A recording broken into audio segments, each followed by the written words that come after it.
बिस्मिल्लाहिर्रहमानिर्रहीम। First year English के साथ मैं हूं शुएब असगर। पिछली वीडियो में हमने बुक 1 की जो दूसरी शॉर्ट स्टोरी है क्लियरिंग इन द स्काई, इसकी कहानी को डिस्कस किया था। आज हम इस कहानी का एक एनालिसिस करेंगे और एनालिसिस करते हुए सबसे पहले हम इस कहानी के जो राइटर हैं जेसी स्टुअर्ट, उनके बारे में थोड़ा सा जानेंगे और उसके बाद हम इस कहानी के जो थीम्स हैं उनको समझने की कोशिश करेंगे। तो चलिए शुरू करते हैं। सबसे पहले आप ये जो जेसी स्टुअर्ट हैं इनका एक इंट्रोडक्शन देख लें और इनकी ये एज लिखी हुई है, ये भी आप देख लें। 1906 में पैदा हुए, 84 में इनकी डेथ हुई और ये बेसिकली एक अमेरिकन स्कूल टीचर थे, लेकिन इन्होंने इंग्लिश लिटरेचर में बड़ा काम किया। इन्होंने बहुत ज़्यादा पोइट्री लिखी, नॉवेल्स भी लिखे, शॉर्ट स्टोरीज़ इन्होंने कोई 460 के करीब लिखी। इनकी 13 कलेक्शंस जो हैं वो मुख्तलिफ़ मौक़ों पे पब्लिश होती रहीं। तो उनमें से एक कलेक्शन का यानी इनकी कहानियों के एक मजमूए का टाइटल है clearing in the sky and other short stories, और जो कहानी हमने पढ़ी है वो इनके इसी मजमूए में से ली गई है। और ये poet laureate of Kentucky, America की एक रियासत का नाम है, वहाँ के ये पोएट लॉरिएट रहे हैं। ये जो दरबारी शायर होते हैं या जो सरकारी शायर होते हैं उनको कहा जाता है, जिनको बाकायदा हुकूमत अपॉइंट करती है, इनकी सैलरी होती है और इनको मुख्तलिफ़ मौक़ों पे शायरी लिखने के लिए डिफरेंट तरह के इनको टास्क दिए जाते हैं। तो ये पोएट लॉरिएट के तौर पे भी कुछ अरसा काम करते रहे हैं। तो ये इनका एक मुख्तसर सा तारुफ़ है, आप इसको ज़रूर अपने ज़हन में रखिएगा। अब आ जाए इसके थीम्स के ऊपर। तो जहाँ तक थीम्स का ताल्लुक़ है, मेरे ख़्याल में इस कहानी के अंदर इन 3 थीम्स को डिस्कस किया गया है। यानी सबसे पहले है डिटर्मिनेशन, विल टू सर्वाइव, हिम्मत, इस्तिक़लाल, ज़िंदा रहने की लगन। ये चीज़ हमने सबसे पहले इस कहानी के अंदर नोट की कि इंसान मुश्किल तरीन हालात के अंदर भी ज़िंदा रहने का, खुश रहने का, अपने आप को मसरूफ़ रखने का कोई ना कोई बहाना ढूंढ ही लेता है। ये जो जेसी स्टुअर्ट के वालिद साहब हैं, इनको आपको याद होगा कि डिफरेंट मौक़ों के ऊपर डॉक्टर्स ने रोका कि आप काम ना करें, आराम करें, घर में बैठ जाएं, आप बीमार आदमी हैं, अगर आप इस तरह लापरवाही करेंगे तो चंद दिनों के अंदर आपकी डेथ हो जाएगी। लेकिन उन्होंने डॉक्टर्स की बात पे अमल नहीं किया। वो बताते हैं खुद के ज़िंदगी में 20 मरतबा डॉक्टर्स ने उनको घर जाके आराम करने का मशवरा दिया, अपने बच्चों के साथ जो ज़िंदगी के बाकी दिन रह गए हैं उनको गुजारने का कहा। एक दफ़ा तो उनकी तबीयत इतनी ज़्यादा ख़राब हो गई थी कि सिर्फ 4 महीनों के अंदर 8 डॉक्टर्स ने उनको रोका काम करने से। एक डॉक्टर ने तो यहाँ तक कह दिया था बड़े स्ट्रेट फॉरवर्ड लफ्ज़ों में कि आप 1 हफ़्ते से ज़्यादा ज़िंदा नहीं रह सकती। तो इसके बावजूद जेसी स्टुअर्ट के जो वालिद साहब हैं उन्होंने डॉक्टर्स की हदायत के बिल्कुल उलट अमल किया।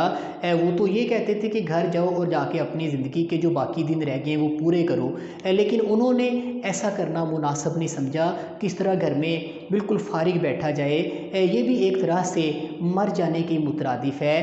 तो उन्होंने इस ज़िंदगी को कबूल नहीं किया, बल्कि अपने आप को मसरूफ़ रखा, जो उनकी लाइफ की रूटीन थी उसको जारी रखा। उन्होंने मेहनत की, मुशक्क़त की, अपने खेतों में काम करते रहे और अपनी बीमारी के ख़िलाफ़ लड़ते रहे। ये इंसान की अज़मत का एक सबूत है कि इंसान अगर मुश्किलात से, बीमारियों से लड़ने का फ़ैसला कर ले तो ज़्यादा इम्कान यही होता है कि वो अपनी बीमारी को अपनी हिम्मत के साथ शिकस्त दे सकता है। कुछ एक्सेप्शनल केसेस होते हैं जब इंसान बिल्कुल बेबस हो जाता है, लेकिन मजमूई तौर पे हम देखें तो इंसान को कुदरत ने इतनी ज़्यादा सलाहियतों से नवाजा है कि अगर इंसान उनको यूटिलाइज़ करे तो मुश्किल तरीन हालात में भी ज़िंदा रहने का, अपनी बका को यकीनी बनाने की सलाहियत जो है वो इंसान के अंदर मौजूद है। तो पहली जो चीज़ हमने देखी वो है डिटर्मिनेशन, विल टू सर्वाइव, यानी ज़िंदा रहने की लगन। इंसान की अपनी ज़िंदगी से जो मोहब्बत है जो लगाव है वो कभी ख़त्म नहीं हो सकती। ये चीज़ हमने इस कहानी के अंदर नोट की। और एक मरतबा जेसी स्टुअर्ट के जो वालिद साहब हैं उन्होंने अपने बेटे को बताया कि I have cheated death many times, यानी मैंने मौत को कई मरतबा शिकस्त दी है। तो इसका मतलब यही है कि डॉक्टर्स तो कहते थे कि जाओ जाके घर बैठो आराम करो, थोड़े से दिन आपके पास बाकी रह गए हैं, लेकिन उन्होंने ऐसा करना मुनासिब नहीं समझा।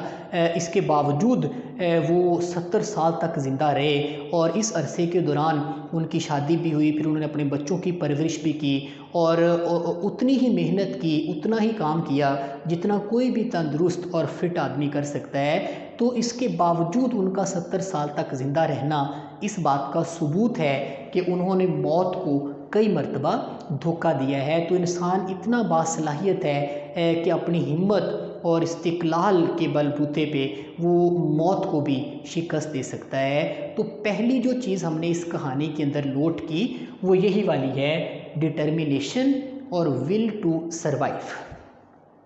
दूसरा जो थीम हमने देखा वो है लव ऑफ नेचर, यानी फितरत से मोहब्बत। यही जो पहाड़ और आबशार, झरने, ये जंगलात, दरख्त, खेत वगैरह, इनके साथ जो ताल्लुक़ है इंसान का वो भी कभी ख़त्म नहीं हो सकता। फितरत से मोहब्बत करना इंसान की मजबूरी है। जितना मर्ज़ी इंसान मादी तौर पे तरक्की याफ्ता हो जाए, अपने आप को बड़ी बड़ी इमारतों के अंदर कैद कर ले, लेकिन फ़ितरत उसको अपनी तरफ खींचती है, क्योंकि फ़ितरत के अंदर अल्लाह ताला ने कुछ ऐसी सूथिंग पावर्स रखी हैं कि जब भी हम अपनी ज़िंदगी की मुश्किलात से, परेशानियों से घबरा जाते हैं तो फिर हम किसी ऐसी ही जगह का रुख करते हैं जहाँ पे नेचर हो, जहाँ पे ये जो इंसानों का, गाड़ियों का और ये जो मटेरियलिस्टिक सी जो शहरी ज़िंदगी है इसका शोर शराबा ना हो, इसकी आलूदगी ना हो, उस साफ़ सुथरे माहौल में जाके, उन कुदरती चीज़ों के दरमियान जाके हम अपने आप को बड़ा रिलैक्स फील करते हैं। कभी आप परेशान होते हैं, दोस्तों के साथ घूमने चले जाते हैं, किसी दरिया के किनारे पे जाके बैठते हैं, किसी पहाड़ी इलाके में चले जाते हैं, किसी पार्क में चले जाते हैं, तो आपने नोट किया होगा कि वहाँ जाने के बाद हमें महसूस होता है, हमें अपने अंदर बड़ी एक पॉजिटिव एक तब्दीली महसूस होती है। हमारा जो डिप्रेशन है वो बहुत हद तक कम हो जाता है, हमारे माइंड के ऊपर जो स्ट्रेस होता है वो ख़त्म हो जाता है। तो नेचर के अंदर कुदरत ने ऐसी हीलिंग पावर्स रखी हैं, ये इंसान के ऊपर बिल्कुल वैसा ही असर रखती है जैसा कोई मेडिसिन करती है। जैसे एक दवाई खाने के बाद हमारी बॉडी के अंदर कुछ पॉजिटिव चेंजेस आती हैं, बिल्कुल इसी तरह से जब हम फितरत से मोहब्बत करते हैं, फितरत को थोड़ा टाइम देते हैं, उसकी कंपनी में जाते हैं, तो हमारे अंदर बिल्कुल वैसी ही तब्दीलियाँ रूनुमा होती हैं। और ये जो जेसी स्टुअर्ट के वालिद साहब हैं, इन्होंने सारी ज़िंदगी इन्हीं खेतों में, इन्हीं फसलों और इसी पहाड़ के ऊपर गुजारी है। तो इन चीज़ों के साथ इनका एक बड़ा लाइफ लॉन्ग रिलेशनशिप है। वो अपने बेटे को बड़े इमोशनल होकर, बड़े जज्बाती अंदाज में बताते हैं कि बेटा मैं इन चीज़ों से दूर नहीं रह सकता था, मुझे इस इलाके में वापस आना पड़ा, मुझे यहाँ आके गोडी करना पड़ी, मुझे यहाँ पे फसलें उगाना पड़ी, I had to smell it, मुझे इस मिट्टी को सूंघना पड़ा, इसको अपनी उंगलियों से गुजारना पड़ा। इसका मतलब यही है कि मुझे ऐसे लगता था कि मैं इस जगह से दूर अगर जाऊंगा, इस कुदरती माहौल से अगर दूर जाऊंगा तो शायद मैं ज़िंदा ना रह सकूं। ये मेरे लिए बका का मसला था, यानी उनको ज़िंदा रहने का जो हौसला दिया है वो भी नेचर ने दिया है। अगर वो डॉक्टर्स की हदायत पे अमल करके इस इलाके से चले जाते, अपने घर में चले जाते और वहाँ पे अपने आप को कैद कर लेते, तो यकीनन वो चंद ही दिनों के अंदर अल्लाह को प्यारे हो जाते। लेकिन वो अपने आप को नेचर की कंपनी में लेके आए, यानी ये नेचर उनके लिए एक ऐसा हॉस्पिटल है जहाँ पे उनको हर किस्म का इलाज दस्तयाब है, हर किस्म का ट्रीटमेंट, हर किस्म की दवाई उनको दस्तयाब है। और यहाँ पे उन्होंने जो वक्त गुजारा उसी को वो सही मानों में लाइफ समझते हैं, ज़िंदगी समझते हैं। तो इस तरह करके ये एक दूसरा थीम है जो हमें इस कहानी के अंदर देखने को मिला, लव ऑफ नेचर। और तीसरे नंबर पे जो चीज़ हमने नोट की वो है नॉस्टैल्जिया। ये जो माजी के साथ जुड़ी हुई खूबसूरत यादें हैं उनके साथ जो एक ताल्लुक़ होता है उसको नॉस्टैल्जिया कहा जाता है। तो हमने एक चीज़ ये भी नोट की कि जो जेसी स्टुअर्ट के वालिद साहब हैं वो अपने बेटे के साथ जब गुफ्तगू कर रहे हैं तो वो बार बार अपने माजी की तरफ जाते हैं और माजी की कुछ चीज़ें अपने बेटे को याद दिलाने की कोशिश करते हैं। वो आपको याद होगा एक दफ़ा वो कहते हैं कि बेटा जेस तुम भी याद करो जब तुम छोटे से थे तो हमारे साथ इन्हीं खेतों में तुम भी आया करते थे और जब अगस्त की हवाएं चलती थी, सुबह सुबह की ठंडी हवाएं, तो कितना अच्छा लगता था उन हवाओं में सांस लेना। फिर जब अक्टूबर का महीना आता, फिर जो दरख्तों के पत्ते पक जाते और ख़ज़ां का मौसम आता, फिर वो गिरते ज़र्द पत्ते ऐसे जैसे कि आसमान से कोई बारिश हो रही हो, तो वो कितना खूबसूरत मंज़र होता था। वो सारा कुछ कितना अच्छा था जैस, वो दिन बहुत अच्छे थे और वो दिन मैंने इसी जगह पे गुजारे हैं, इसी पहाड़ पे इन्हीं खेतों पे गुजारे हैं। तो उन दिनों के साथ मेरा एक ताल्लुक़ है, मेरा एक रिश्ता बना हुआ है जो कभी टूट नहीं सकता। ये एक लाइफ लॉन्ग रिलेशनशिप है। तो जब इंसान बूढ़ा हो जाता है, जैसे कि इनकी 70 साल से ज़्यादा उम्र हो चुकी है, इनकी जो फीलिंग्स हैं, इनकी जो कैफ़ियत हैं, वो मैं या आप शायद उनको समझ ना पाएँ। ये एक बूढ़े आदमी के महसूसात होते हैं। हम एक अंदाज़ा लगा सकते हैं कि उसके पास चूँकि फ्यूचर नहीं होता, नेक्स्ट अगली मंजिल बस उसकी कब्र ही होती है, मौत ही होती है, फ्यूचर तो उसका होता नहीं है। तो फिर वो क्या करता है, अपनी माजी की तरफ लौटता है। ये जो जेस के वालिद साहब हैं ये उसको बताते हैं कि बेटा मेरी उम्र 70 साल हो गई है और जो बाइबल के अंदर इंसान की एवरेज सी उम्र लिखी हुई है वो 70 साल है, वो मेरे पूरे हो चुके हैं। अब इसके बाद की जो ज़िंदगी है वो एक बोनस है। वो एक तो साल भी हो सकते हैं, वो 10 साल भी हो सकते हैं, वो 10 दिन भी हो सकते हैं।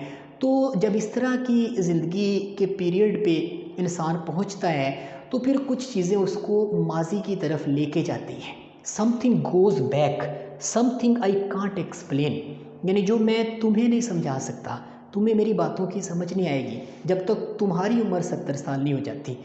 तो ये बूढ़े आदमी की फीलिंग्स हैं कि इंसान इस तरह के ज़िंदगी के हिस्से में जब पहुंचता है तो उसने जिन लोगों के साथ ज़िंदगी गुजारी होती है वो लोग उसको बड़े याद आते हैं। जिन जगहों पे उसने ज़िंदगी गुजारी होती है उन जगहों के साथ एक बड़ा उसका रिलेशन होता है, वो जगहें बड़ी याद आती हैं। तो वो ऐसे होता है जैसे कि उसके वजूद का हिस्सा बन चुकी हैं। उनसे दूर होना, दूर रहना उसके लिए मुमकिन नहीं होता।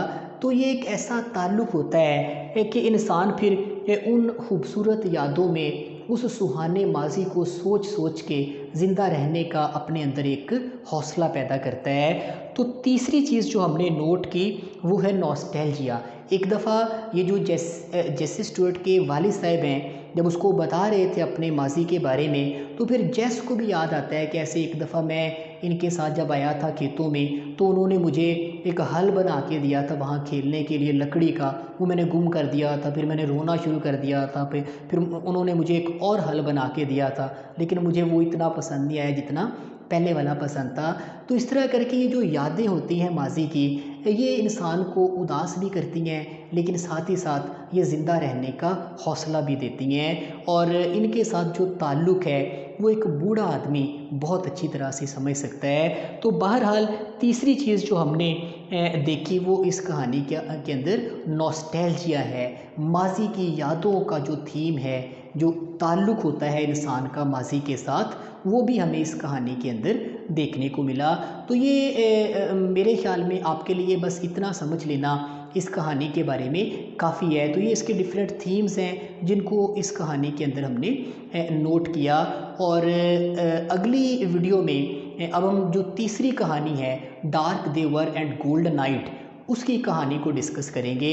इसको आप बस यहाँ पे वाइंड अप करें, इसके शॉर्ट क्वेश्चंस और सिनोनिम्स वगैरह वो आप देख लें। उसके ऊपर भी मैं इंशाल्लाह आपको वीडियोस बना के प्रोवाइड करूँगा, आप वहाँ से भी देख लेना। बहरहाल अगली वीडियो में हम आएंगे जो तीसरी कहानी है उसके ऊपर। तो तब तक के लिए अल्लाह हाफिज़।